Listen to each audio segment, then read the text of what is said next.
성경과 제국 수요일 날마다 이 말씀 주제를 가지고 공부를 해나가고 있습니다. 우리 아시리아 제국이 이제 무너졌고, 그 다음에 바벨론 제국이 지금 이제 곧이어서 무너질 차례인데, 바벨론 제국이 이스라엘 남유다 왕국을 포로로 잡아가는 그런 일들이 왜 일어났는가 하는 겁니다. 바벨론 제국과 이스라엘의 토지 정책, 그리고 70년 포로 생활, 이것이 다 이제 연결이 되어 있습니다. 여러분은 나라와 민족을 위해서 울어본 적이 있으십니까? 정말 나라와 민족을 위해서 새벽마다 우는 사람이 상당히 많이 있다고 생각합니다. 어저께는 자는데 11시가 좀 넘었나요? 갑자기 재난경보 문자 핸드폰이 울리기 시작하는데 깜짝 놀라서 깼습니다. 깜짝 놀라서. 여러분도 울리셨나요? 안 울렸습니까? 저는 경기도민이라, 여러분은 서울 시민이라 그런 것 같은데, 예, 경기도만 울렸나 봐요. 경기도만 안 울려. 서울시는 안 울렸습니까? 경기도 아니야. 너무 가깝게 살아서 그런가? 왜? 나는 한참 놀고. 아무튼 이제 북한에서 뭐가 미확인 물체가 넘어왔다고 그래가지고 깜짝 놀랐습니다. 그래서 또 깨가지고 전쟁이 났는가 싶어가지고 비행기라도 넘어왔나 해서 이제 뒤져보다가 또 밤에 뒤척이다가 잤는데, 오물 덩어리를 갖다가 대남 전단이라고 그러죠. 대남으로 이렇게 물체를 갖다가 띄워서 보냈는데, 수거딘가만 해도 한 200개가 넘는다고, 200개가 넘는다고 그래요. 200개가. 그러니까 쓰레기를 갖다가 담아가지고 불이 보낸 거예요. 우리나라는 그래도 대북으로 전단을 보낼 때는 거기에 이제 그래도 1달러짜리 하나씩 넣어가지고 그렇게 해서 하면은, 그걸 만진 사람은 그래도 1달러를 건질 수 있잖아요. 1달러도 건질 수 있고, 또 다른 좋은 어떤 내용도 있고, 그러니까 북한을 비방하는 내용도 있겠지만, 그러는데 얘들은 쓰레기를 갖다가 다 오물 덩어리를 갖다가 이렇게 담아가지고, 수소, 북한에서도 그것이 잘 쓰지 않는다는 건데, 수소로 해가지고서 이게 대남으로 대남 전단이라고 그러나요? 이렇게 해서 보내왔답니다. 아무튼 그걸 보고서 왜 갑자기 그런 걸 가지고 무슨 재난 문자를 보내냐, 뭐 하냐, 많이 그렇게 시끄럽지만 그래도 뭐가 넘어왔다 하는 것이, 이거는 방공망이 뚫렸다는 거 아닙니까? 그게 뚫려가지고 왔다는 건데, 아무튼 그런 식으로다가 쓰레기를 달아가지고 보냈지만은 뭔가 실험을 하고 있는 것이 아닌가, 이런 생각이 들곤 합니다. 아무튼 우리나라는 이 북한과 대치된 상태에서 나라가 반쪽으로 나눠져 가지고, 북한은 공산주의, 우리는 자유민주주의, 이것을 지금까지 지탱해 오고 있습니다. 이 나라와 민족을 위해서 정말 우리는 울어야 되고 기도를 해야 됩니다. 이스라엘 민족을 위하여 눈물을 그렇게 많이 흘렸던 대언자가 있다면 누가 있을까요? 바로 예레미야입니다. 예레미야. 그래서 예레미야 애가도 있잖아요. 예레미야 애가도. 예레미야 25장은 예레미야가 남왕국 유다가 70년 동안 포로 생활을 한다는 메시지를 담은 말씀을 전하는 겁니다. 그래서 25장 1절을 보면, 25장 1절을 봐보세요. 25장 1절을 보면은, 유다 왕 요시아의 아들 여호야김의 제4년 곧 바벨론 왕 느부갓네살의 제1년에 유다의 온 백성에 관하여 예레미야에게 임한 말씀이라, 이렇게 되어 있죠. 그러니까 이 말씀을 보면은 여기에 25장 1절에 바벨론 왕이 누구라고요? 느부갓네살이라고 되어 있죠. 느부갓네살인데 다른 데는 보면은 느부갓네살로 되어 있는데, 여기는 느부갓네살로 되어 있습니다. 왜 그럴까요? 개역 성경은 다 느부갓네살로 다 되어 있어요. 그런데 킹제임스 성경은 느부갓네살로 되어 있는 것도 있고 느부갓네살로 되어 있는 것도 있고, 이렇게 다르다는 겁니다. 왜 이런 일이 있냐면은, 이제 원래 성경의 원어 성경에 보면은 이것이 구분되어 있다는 겁니다. 구분되어 있어요. 그래서 이 말은 뭐냐면 성경에서 느부갓네살이라는 이름은 느부갓네살이죠. 네살은 열왕기하 24장 1절에 처음으로 나오는데 느부갓네살은 예레미야 21장 2절에 처음으로 나옵니다. 그래서 여기 열왕기하 24장 1절을 한번 열어보시면 여호야김 시대의 바벨론 왕 느부갓네살이 올라오매 여호야김이 3년 동안 그의 종이 되었다가 그 뒤에 마음을 돌려 그를 배반하였다라고 되어 있고요. 그 다음에 예레미야 21장 2절에 보면은 바벨론 왕 느부갓네살이 우리를 대적하여 전쟁을 일으키니 라고 되어 있습니다. 그래서 킹제임스 성경을 보면 동일 인물에 대해서 느부갓네살은 60번, 느부갓네살은 31번 나옵니다. 그렇게 흥미있는 것은 느부갓네살이 예레미야와 에스겔서만 나온다는 거예요. 예레미야서와 에스겔서만 나온다는 점입니다. 한편 느부갓네살은 열왕기하, 역대기, 상하, 에스라, 느헤미야, 에스더, 다니엘에 나오고 예레미야서에서도 10번 정도 나옵니다. 이 이름들은 바벨론의 가장 위대한 왕으로 유다를 포로로 잡아간 인물의 이름입니다. 동일 인물이에요. 다른 인물이 아니라 대부분의 현대 역본들, 그러니까 느부갓네살이라는 이름만을 사용하지만 영어 킹제임스 번역자들은 두 종류의 이름을 사용함으로써 히브리 언어로다가 이렇게 원어 성경에 있는 걸 그대로 보존해서 분류해가지고 이렇게 번역을 했다는 이야기입니다. 그렇다면 하나님께서 왜 같은 사람에 대해서 두 이름을 그렇게 사용하신 이유가 무엇일까요? 이 문제에 대해서 연구를 많이 한 분이 있습니다. 이분이 누구냐면 헨슨 교수라고, 제임스 헨슨 교수가 가장 많은 연구를 했는데 그분은 지난 몇백 년간의 주석서들을 비교를 해봤답니다. 그래서 각각의 이름이 나올 때 문맥을 살펴봤는데 그 뒤에 그는 느부갓네살은 고귀한 보호자라는 뜻이 있고 느부갓네살은 고귀한 종을 뜻하는구나, 이렇게 이제 결론을 짓게 됐습니다. 다시 말해서 느부갓네살은 하나님의 종으로, 하나님의 고귀한 종이라는 뜻이 있었으니까 하나님의 종으로 하나님의 진노를 수행하는 도구로 쓰일 때 사용한 이름이고, 하나님의 도구로 쓰임 받을 때 그때 느부갓네살이라는 이름으로 사용되었고, 느부갓네살은 단순히 역사적 행보를 기록할 때만 사용되었다는 말입니다. 이해가 되십니까? 그래서 우리가 성경을 읽을 때 이런 상식적인 것들을 알고 읽으면 재미가 있습니다. 이걸 모르면은 아이고 이건 맞춤법이 잘못됐나 봐요 하고 이렇게 생각할 수가 있는데, 뭔가 잘못됐나 봐요 하는데 그게 아니라 느부갓네살은 고귀한 종이란 뜻이 있기 때문에 하나님의 종으로서 쓰임받는 도구로 이렇게 사용될 때 느부갓네살이라는 말을 썼었고, 느부갓네살은 그냥 역사적인 이름만 기록할 때 썼다는 이야기입니다. 그래서 느부라는 말은 느보를 가리키는 느보라는 신이 있었어요. 바벨론의 태양신처럼 고귀한 존재를 낳을 때 느부라고 했고, 갓은 갈대아를 줄임말로 바벨론의 제사장 계급을 뜻하고, 네살 할 때 네는 보호자라는 말이고, 렐은 종이라는 말이고, 살은 러시아의 어떤 짜르, 카이사르 같은 이거 어원이에요. 그러니까 짜르, 그러니까 느부갓네살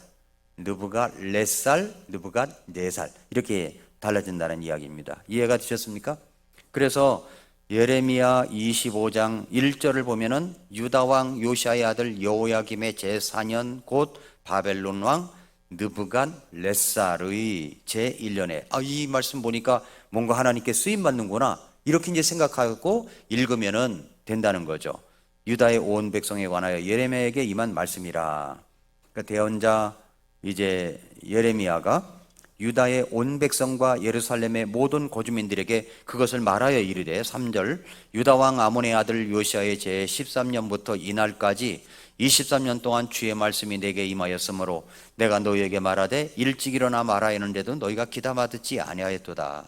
그렇게 말하면서 남유다는 이제 바벨론 포로 생활을 70년 동안 하게 될 것이라는 대언을 하게 되는 겁니다. 누구에 의해서? 느부갓네살에 의해서 그렇게 된다는 말이죠. 자, 오늘 읽은 25장 11절 12절에 보니까 이로써 이 온 땅은 황폐한 곳이 되고 놀랄 일이 되며 이 민족들은 70년 동안 바벨론 왕을 섬기리라. 주가 말하노라 70년이 찰 때에 내가 바벨론 왕과 그 민족과 갈대아 사람들 땅을 그들의 불법으로 인해 벌하고 그곳을 영원한 폐허가 되게 하리라. 이렇게 말씀했다는 겁니다. 그러니까 이런 말씀은 예레미야를 통해서 계속적으로 주어지는 경고였습니다. 하나님께서 예루살렘에서 바벨론으로 사로잡혀 가게 한 모든 포로에게 말씀하시는 내용입니다. 예레미야 29장 보세요. 29장을 넘어가서 29장 4절부터 그 이하를 보면 4절부터 10절까지 보면은 나 군대들의 주 곧 이스라엘의 하나님이 예루살렘에서 바벨론으로 포로가 되어 끌려가게 하므로 포로로 끌려간 모든 자들에게 이같이 말하노라. 자, 예레미야서는 포로로 끌려간 사람들에게 이야기하는 겁니다. 예레미야가 너희는 집을 짓고 그 안에 거하며 정원을 만들고 거기서 나는 열매를 먹으라. 너희는 아내를 취해 아들 딸을 낳고 너희 아들들을 위한 아내들을 취하며 너희 딸들을 남편들에게 주어 그들이 아들 딸들을 낳게 함으로써 너희가 거기서 늘어나고 줄어들지 아니하게 하라. 어디에서? 포로로 끌려간 곳에서 그렇게 하라는 거죠. 그 고향 생각하지 말고 그냥 그렇게 살라는 겁니다. 7절 또 내가 너희를 포로가 되어 끌려가게 해서 머물게 한 그 도시의 평안을 구하고 그곳을 위해 주에게 기도하라.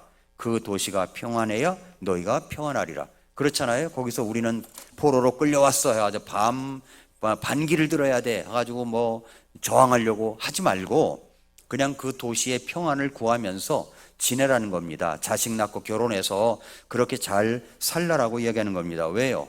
왜 그럴까요? 이것은 하나님에 의해서 움직여진 것이기 때문에 그렇게 하라는 겁니다. 7절 보니까 또 내가 너희를 포로가 되어 끌려가게 해서 머물게 한 도시의 평안을 구하고 그것을 위해 주에게 기도하라. 그 도시가 평안해야 너희가 평안하리라. 8절 군대들의 주 곧 이스라엘의 하나님이 이같이 말하노라. 너희의 한가운데 있는 너희의 대언자들과 너희의 점쟁이들이 너희를 속이지 못하게 하고 너희가 꾸려고 하여 꾼 너희의 꿈들의 귀를 기울이지 말라. 이렇게 말하고 있는 겁니다. 그러니까 9절 10절 다시 보니까 그들이 내 이름으로 너희에게 거짓되게 되어나느니라. 나는 그들을 보내지 아니하였느니라. 주가 말하노라. 10절 주가 이같이 말하노라. 바벨론에서 70년이 찬 뒤에 내가 너희를 찾아가고 너희를 향한 나의 선한 말을 이행하여 너희를 이곳으로 돌아오게 하리니. 그랬죠? 그러니까 70년이 차야 돌아온단 말이에요. 그 이야기를 하고 있는 겁니다. 그러면 우리가 이제 여기서 이런 생각을 해봐야 됩니다. 이스라엘 백성들은 왜 70년의 포로 생활을 한 거냐는 겁니다. 왜 포로 생활을 70년이나 하게 했느냐는 거죠. 그 이유가 있습니다. 첫 번째는 뭐냐면 이스라엘의 불순종과 그리고 하나님의 경고를 무시했기 때문입니다. 하나님의 경고를 무시했어요. 불순종했어요.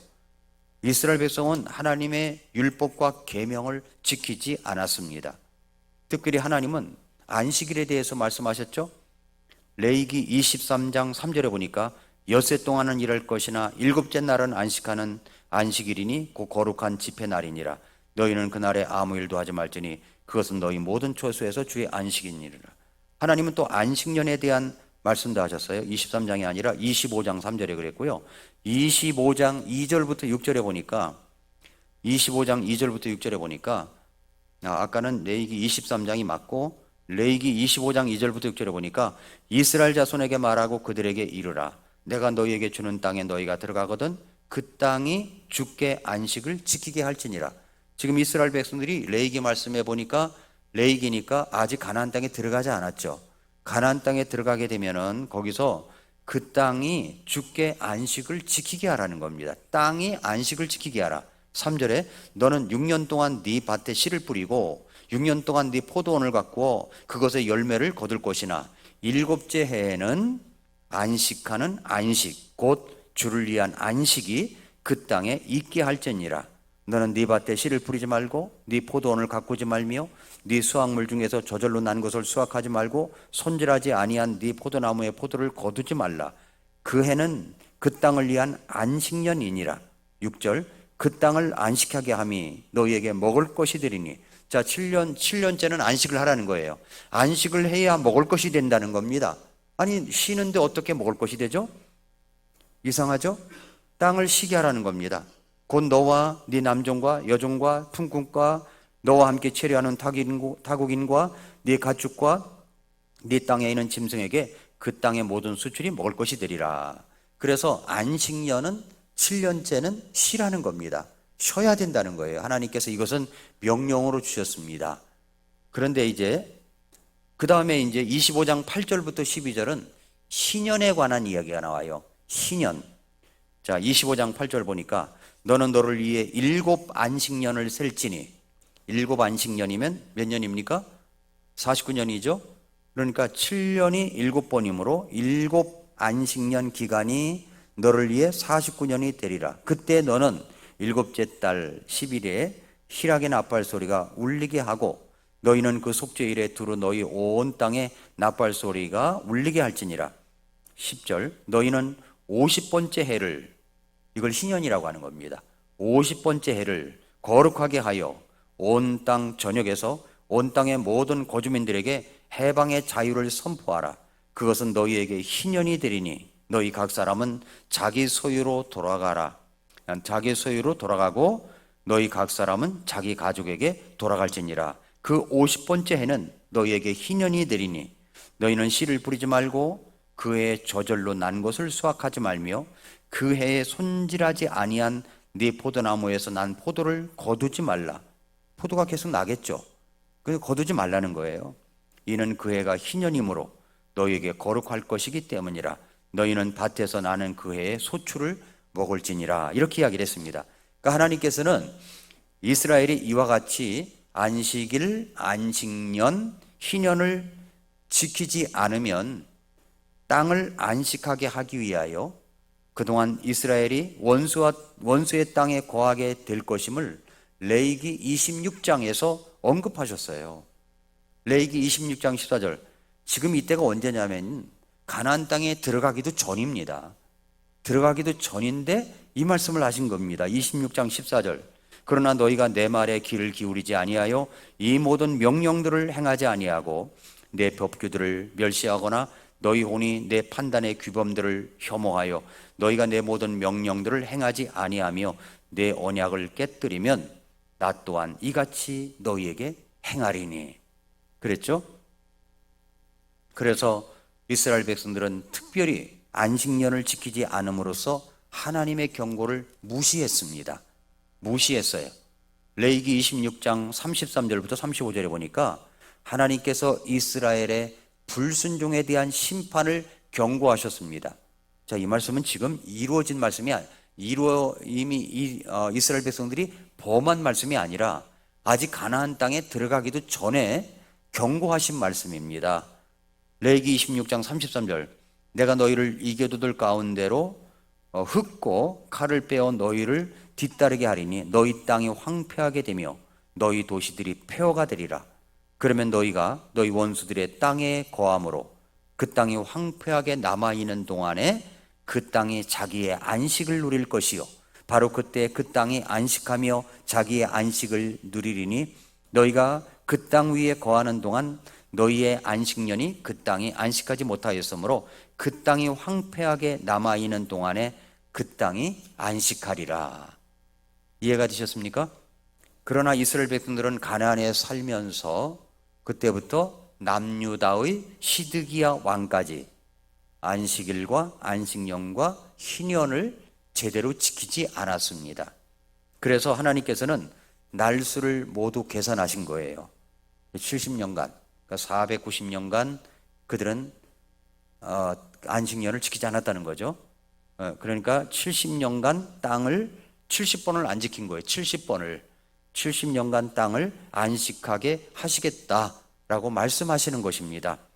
역대하 36장 20절부터 21절에 보니까 칼을 피해 살아남은 자들을 그가 바벨론으로 사로잡아가며 그들이 거기서 페르시아 왕국이 통치할 때까지 그와 그의 아들들의 종이 되었더라. 이로써 예레미야 입으로 하신 주의 말씀이 성취되어 마침내 그 땅이 자기의 안식을 누렸으니 70년을 성취하기 위해 그 땅이 황폐하게 남아있는 동안 그 땅이 안식을 지켰더라. 놀랍지 않습니까? 레위기에 예언된 말씀이 이렇게 이루어졌으니.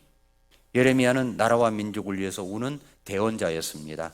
그래서 시드기야 왕 때 하나님의 말씀을 대언했습니다. 그런데 남유다의 고관들은 그들 귀에 듣고 싶지 않은 대언을 하니까 예레미야를 때리고 감금하는 일을 여러 번 행했었습니다. 예레미야가 막 듣기 싫은 소리를 하니까 막 때리고 감옥에 가둬버렸다는 겁니다. 어느 날 예레미야는 그렇게 얻어맞고 서기관 요나단의 집 감옥에 갇혀 있었습니다. 그러니까 감옥에 예레미야를 가둔 서기관 요나단이 음식조차 넣어주질 않았어요. 여러 날 동안 방치해버렸습니다. 그래서 예레미야 37장 11절부터 21절은 예레미야가 감옥에 갇혀 있으면서 지내는 이야기가 그 스토리가 담겨져 있습니다. 그래서 예레미야 37장 15절 16절만 읽어보니까 통치자들이 예레미야에게 화를 내고 그를 때린 뒤 서기관 요나단의 집에 있는 감옥에 가두었으니 이는 그들이 그 집을 감옥으로 삼았기 때문이더라. 예레미야가 지하 감옥의 골장에 들어가 거기서 여러 날 머물러 있었다라고 얘기를 합니다. 자, 이런 가운데 있는데 그 37장이죠. 똑같이 시드기야 왕은 남유다 왕국의 맨 끄트머리 왕이죠. 시드기야 왕은 그런 예레미야를 불러내 가지고 이렇게 묻습니다. 37장 17절 18절 보세요. 예레미야 37장 17절 18절.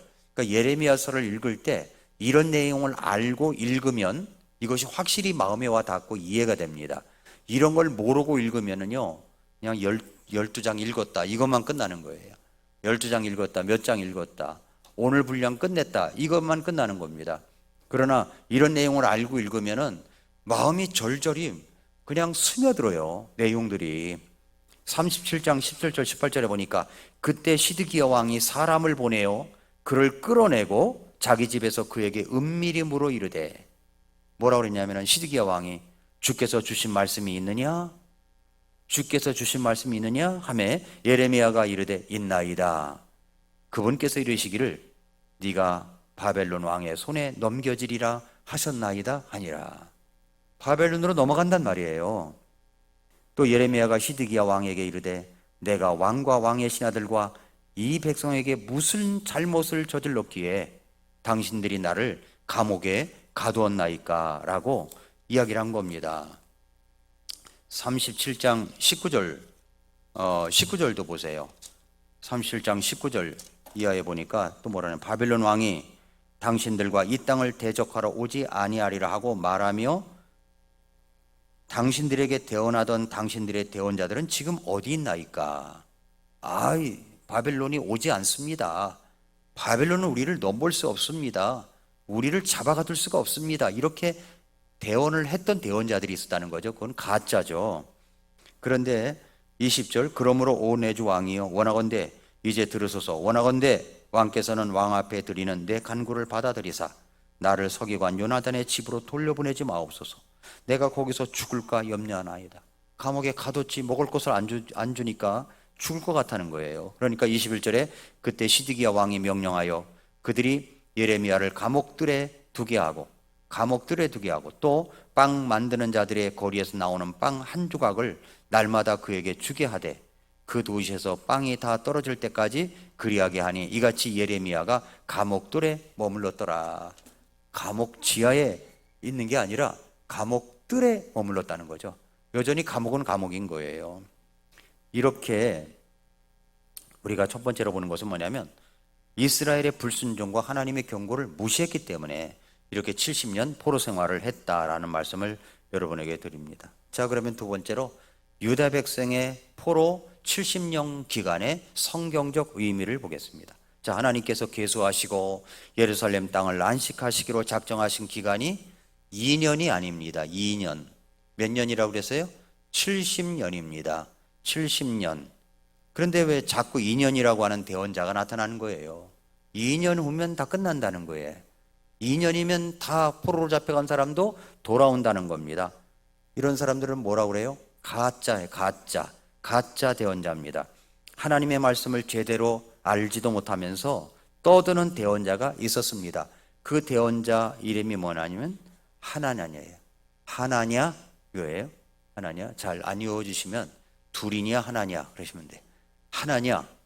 하나냐입니다.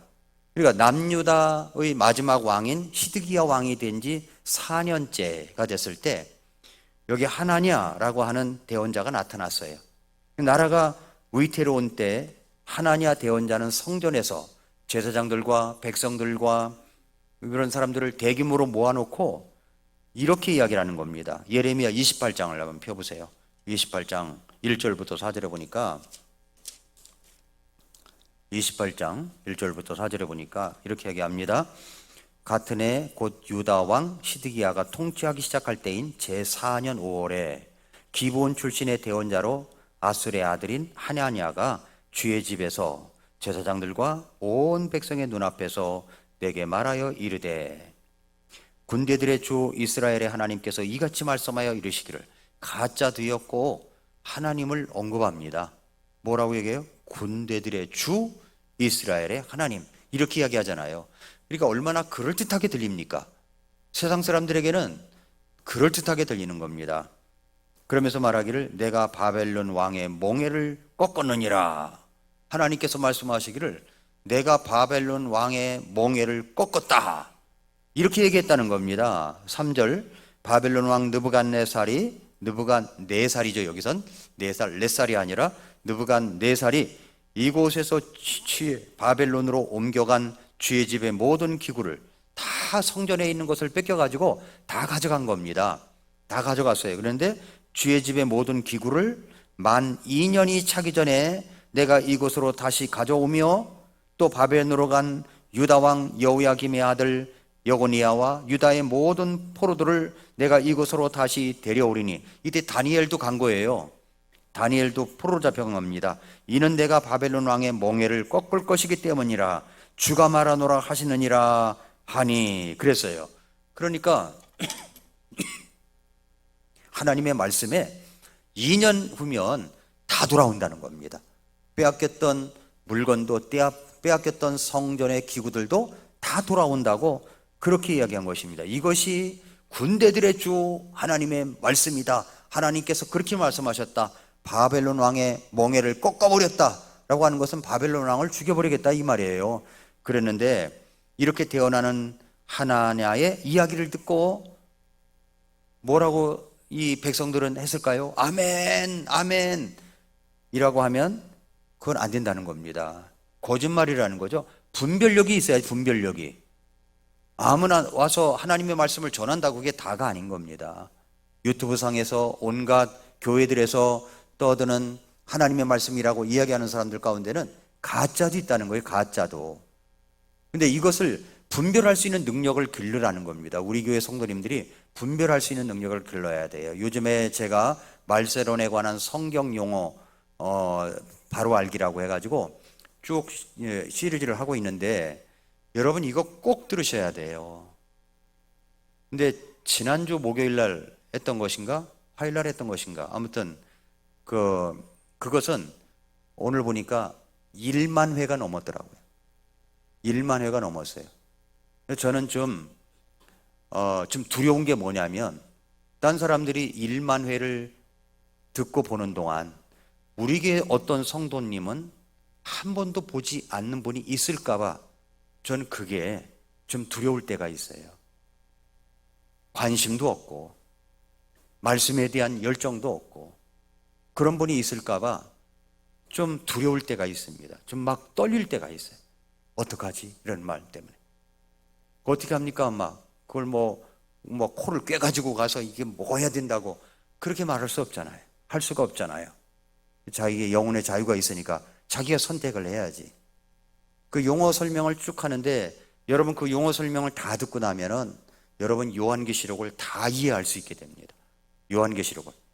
그러니까 그거 다 듣고서 요한계시록을 읽게 되면 술술술 넘어가요. 아, 이게 그 내용이구나. 아, 이런 말이구나. 라는 것을 알게 되고 용어가 나왔을 때 유튜브에 검색을 해가지고 그걸 또 듣고 또 읽으면은 요한계시록이 어려워가지고 두려움에 떨고 이게 뭔가 하고 접근도 못하는데 잘 알 수 있게 된다는 겁니다. 그러니까 하나님의 말씀을 잘 이해할 줄 아는 능력을 길러가야 되는 겁니다. 그것을 제가 여러분에게 매일매일 그것을 하고 있는 겁니다. 그 10분 동안 말씀을 준비하는데 시간은요 몇 시간이 걸리는 거예요. 아직 녹화도 하기 전인데 몇 시간이 걸리는 겁니다. 이런 내용을 여러분에게 전하니까 여러분 우리 성도님들이 꼭 귀담아 들을 수 있었기를 바랍니다. 수요일날 나오신 분이 복이 많습니다. 이런 말씀도 듣고 그러니까. 자, 그런데 하나님께서는 이렇게 말하고 있는 하나냐, 이 가짜죠? 거짓 대언자 하나냐에 대해서 뭐라고 말씀하십니까? 대언자 예레미야를 통해서 하나냐가 그 해에 죽을 것이라고 말씀하셨습니다. 그리고 그 해 7월에 죽었습니다. 예레미야 28장 15절 17절에 보니까 이에 대언자 예레미야가 대언자 하나냐에게 이르되 하나냐야 이제 들으라. 주께서 너를 보내지도 아니하셨는데도 네가 이 백성에게 거짓을 신뢰하게 하는도다. 거짓을 신뢰하게 한단 말이에요. 이게 무서운 말입니다. 사람들이 듣고 거짓을 신뢰하는 거예요. 거짓을 신뢰하고 두려움에 떨게 하고 거짓 희망을 갖는 거죠. 16절 그러므로 주께서 이같이 말씀하시느니라. 보라 내가 너를 지면에서 내 던지리니 네가 이해에 죽으리라.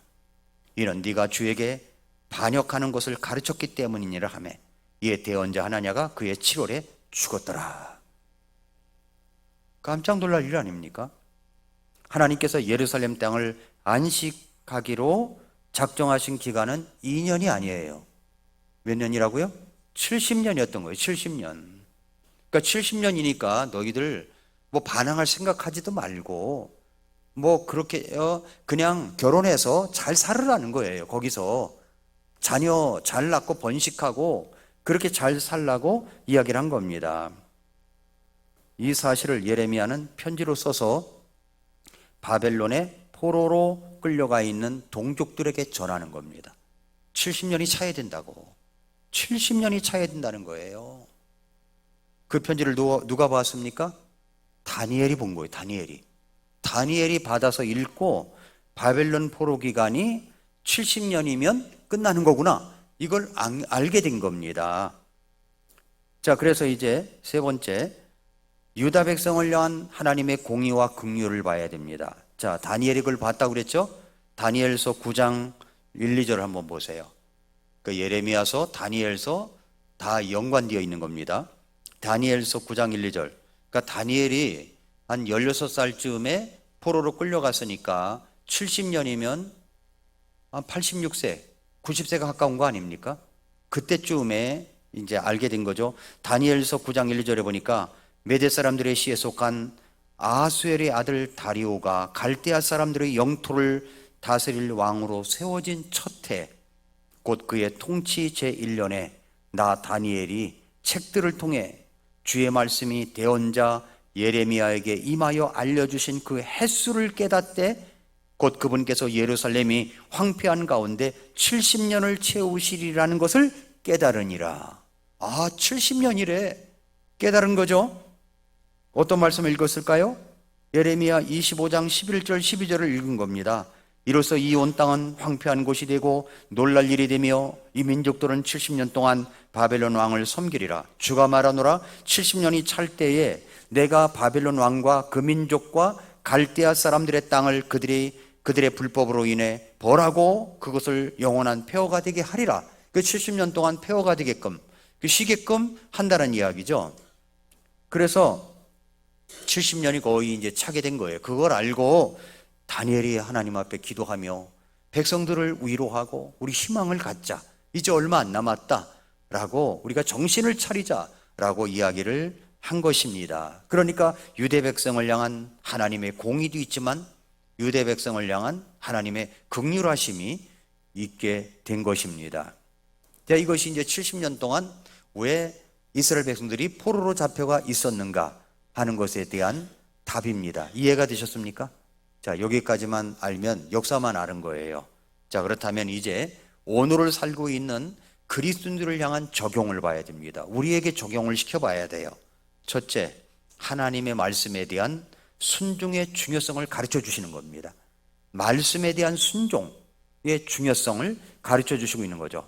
성경은 순종의 중요성을 아주 강조하고 있습니다. 히브리서 5장 8절 9절을 보니까 그분께서 아들이실지라도 친히 고난받으신 일들로 말미암아 순종하기를 배우사 완전하게 되셨으므로 자기에게 순종하는 모든 자들에게 영원한 구원의 창시자가 되시고 라고 했습니다. 예수님도 순종하기를 배우셨다고 그랬어요. 그러니까 우리가 하나님의 말씀에 순종하기를 배워야 되는 겁니다. 늘 배워야 되는 거예요. 여러분이 주일날 하루를 빼먹으면요, 주일날 무슨 일이 있어서 안 나오게 되면 그것은 이제 14일 만에 주일날 오게 되는 겁니다. 14일 만에도 또 한 번 빼먹으면 21일 만에 교회에 오게 되는 겁니다. 내가 뭐 유튜브로 들으면 됐지 뭐 라고 생각할 수 있어요. 그렇게 다 들어야죠. 들어야 되지만은 그 하나님께서 두세 사람이 내 이름으로 모인 곳에 나도 그들 중에 있다고 말씀하셨기 때문에 예배당에 와서 우리가 함께 예배 드리는 것이 너무 중요한 것입니다. 너무 중요한 거예요. 그래서 하나님의 말씀을 듣고 하나님의 말씀대로 살아가려고 하는 이 순종의 훈련이 수시로 계속해서 있어야 된다는 거죠. 우리 인간의 죄성은 뭐냐면 불순종으로 향하게 되어 있어요. 그냥 가만히 놔두면 순종으로 가는 게 아닙니다. 불순종으로 가는 겁니다. 왜요? 죄성이 있기 때문에 그런 거죠. 그래서 이걸 꺾어버려야 돼. 이거를 완전히 제압시켜 버려야 됩니다. 무엇로 그렇게 할 수 있습니까? 하나님의 말씀으로 엎드려 기도함으로 성령의 능력을 받아서 그렇게 할 수가 있다는 거죠. 히브리서 11장 믿음장에서도 순종했다는 것을 강조했던 사람이 있다면 아브라함입니다. 히브리서 11장 8절에 믿음으로 아브라함은 부르심을 받아 훗날 상속재산으로 받게 될 곳으로 나가면서 순종하였고 자기가 어디로 가는지 알지 못한 채 나갔다는 거예요. 어디로 가는지 자기도 알지 못해. 근데 하나님이 너는 갈대아 우르를 떠나가라 하니까 떠나간 겁니다. 떠나간 거예요. 그런데 그 떠나갔다는 말을 성경엔 뭐라고 그러냐면 순종했다라고 보는 겁니다. 순종했다. 베드로전서 1장 2절에 보니까 곧 하나님 아버지의 미리 하심에 따라 성령의 거룩히 구별하심을 통해 순종이 나오죠? 순종함과 예수 그리스도의 핏부름에 이르도록 선택받은 자들에게 편지하노니 은혜와 화평이 너에게 더욱 많이 있기를 원하노라. 여기 순종함을 강조하죠. 순종함을 강조하는 겁니다. 베드로전서 1장 13절 14절에 보니까 그러므로 너희 마음에 허리를 동이고 정신을 차려 예수 그리스도께서 나타나실 때 너희에게 가져오실 은혜를 끝까지 바랄지어다. 너희는 순종하는 자녀들로서, 여기 또 순종이 나오죠? 순종하는 자녀들로서, 자녀가 순종하지 않으면 그거 불순종한다는 이야기잖아요. 그거보다 부모 마음을 아프게 하는 게 어디 있습니까? 너희는 순종하는 자녀들로서 무지하던 때의 이전 정욕들에게 너희 자신을 맞추지 말고, 이전 정욕, 믿지 않았을 때의 정욕, 이런 육신의 정욕에 우리를 맞추지 말래요. 무지하던 때, 그때로 돌아가지 말라는 겁니다. 15절, 오히려 너희를 부르신 분께서 거룩하신 것 같이 너희도 온갖 종류의 행실에 거룩할지니라. 그러니까 순종함으로 거룩해지는 겁니다. 순종함으로 거룩해지는 거예요. 베드로전서 1장 22절에 보니까 너희가 성령을 통해 진리의 순종함으로 너희 혼을 깨끗하게 하여 거짓 없이 형제들을 사랑할 수 있게 되었으니 순수한 마음으로 뜨겁게 서로 사랑하라. 여기 진리의 순종함으로 내 혼이 깨끗하게 되는 겁니다. 진리에 순종할 때 혼이 깨끗한 사람이 됩니다. 그래서 이렇게 제가 목회를 하다 보면요, 정말 혼이 깨끗하신 분이 있어요. 정말 순수하고 깨끗하신 분이 있어요. 왜 그런가 했더니 이분은 하나님의 말씀에 늘 순종하는 게 훈련이 되어 있어요. 훈련이 된 사람들을 보면은 혼이 깨끗합니다. 혼이 깨끗한 분이 많아요. 우리 교회에 보면은 이 혼이 깨끗한 분이 참 많아요. 그냥 그런 분을 볼 때마다 참 존경심이 갑니다. 그래서 우리가 진리에 순종할 때 혼이 깨끗하게 되는 겁니다. 혼이 깨끗하게 되는 거예요. 그래서 우리는 오늘을 살고 있는 그리스도를 향한 적용, 바벨론 포로 생활 70년, 왜 70년을 생활을 하게 되느냐, 이것을 통해서 우리가 깨달아야 될 것이 뭐냐면 하나님 말씀에 대한 순종의 중요성을 가르쳐 주신 것을 기억하고 우리는 순종해야 된다 하는 것을 말씀하고 있고요. 또 하나는 뭐냐면 하나님의 공의와 긍휼을 기억하라는 겁니다. 우리가 하다가 잘못할 때가 있잖아요. 잘못할 때가 있습니다. 그럴 때 우리는 골로새서 3장 25절에 보니까 그러나 부당하게 행하는 자는 자기가 행한 부당한 일로 인해 보응을 받으리니 이 일에는 사람들을 외모로 판단함이 없느니라. 자, 자기가 행한 부당한 일로 뭘 받아요? 보응을 받아요. 부당한 일로 보응을 받아요. 그래서 잘못하면 잘못한 것에 대한 대가가 따라온다는 겁니다. 그런데 히브리서 10장 35절에 보니까 그러므로 너희의 확신을 버리지 말라. 확신을 버리지 말라. 그 확신의 큰 보상이 보응이 있느니라. 그 확신의 큰 보상의 보응이 있다는 겁니다. 그러니까 내 확신이 있으면 확신에 찬 큰 보상이 있어요. 보상이 있습니다. 내가 진리에 순종하고 말씀에 순종할 때 확신 있게 내가 결정하면 거기에 대한 보상이 있다는 겁니다. 마지막으로 우리는 회개와 회복의 기회를 주시는 하나님을 바라봐야 됩니다. 히브리서 5장 14절에 그러나 단단한 음식은 장성한 자들에게 속하나니 그들은 자기 감각들을 사용하여 단련받게 함으로써 선악을 분별하는 자들이니라. 하나님의 공의를 분별할 줄 아는 사람이 되어야 됩니다. 잘못했으면 이스라엘 백성들이 70년 포로 생활을 하면서 회개를 했잖아요. 자, 예레미야 29장 아까 10절 말씀 읽었죠? 주가 이같이 말하노라. 바벨론에서 70년이 찬 뒤에 내가 너희를 찾아가고 너희를 향한 나의 선한 말을 이행하여 너희를 이곳으로 돌아오게 하리니. 자, 이 말씀을 이제 누가 읽은 겁니까? 다니엘이 읽었다고 그랬잖아요. 다니엘이 읽고 나서 11절 12절은 우리가 잘 알고 있는 말씀입니다. 11절 12절에 뭐라고 그러냐면은 너희를 향해 내가 생각하는 생각을 내가 아노니 그것은 평안을 주려는 생각이요 해악을 주려는 생각이 아니니 곧 기대하던 결말을 너에게 주려는 것이라 주가 말하노라. 자, 하나님은 너희를 해악을 주려고 하는 게 아니에요. 70년이 차면 돌아오게 하실 거야. 그러니까 기대하던 결말을 너희에게 주려는 거야. 평안을 주려는 거야 라고 이야기를 했습니다. 그러면서 12절에 자, 이제 70년이 차갑니다. 그러면 그때에는 너희가 나를 부르고 가서 내게 기도하리니. 그때가 되면 뭘 해야 돼요? 하나님을 부르고 기도해야 된다는 겁니다. 하나님을 부르고 기도하면 내가 너희 말에 귀를 기울이라. 13절 또 너희가 너희 마음을 다하여 나를 찾을 때 나를 구하겠고 나를 만나리라. 14절 내가 너희를 만나리라. 주가 말하노라. 또 내가 너희의 포로된 것을 되돌리고 내가 너희를 쫓아내어 함께 살게 한 모든 민족들과 또 머물게 한 모든 곳들로부터 너희를 모으리라. 주가 말하노라. 또 내가 너희를 다시 데려오되 내가 너희를 포로가 되어 끌려가서 떠나게 했던 곳으로 데려오리라. 약속하셨죠?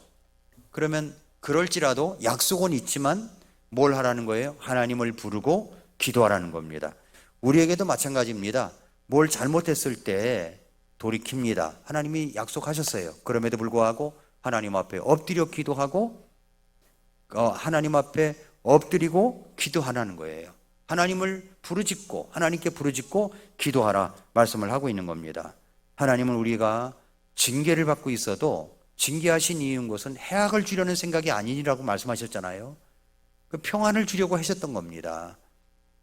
하나님은 긍휼을 베푸셔서 다시 한번 기회와 회복을 주신다는 것을 기억하시기 바랍니다. 오늘 말씀은 요지는 이것입니다. 하나님이 말씀하신 것은 이것은 틀림없이 이루어진다는 겁니다. 레위기에서 이스라엘 백성들이 가나안 땅에 들어가기도 전에 말씀하셨던 것을 어겼기 때문에 하나님은 그대로 하신 겁니다. 우리도 마찬가지예요. 하나님의 진리의 말씀에 순종하면 우리 혼이 깨끗하게 되고 거기에 대한 합당한 보상을 받게 됩니다. 그렇게 우리가 진리의 말씀에 순종하는 저와 여러분들이 될 수 있기를 축복합니다. 기도하겠습니다.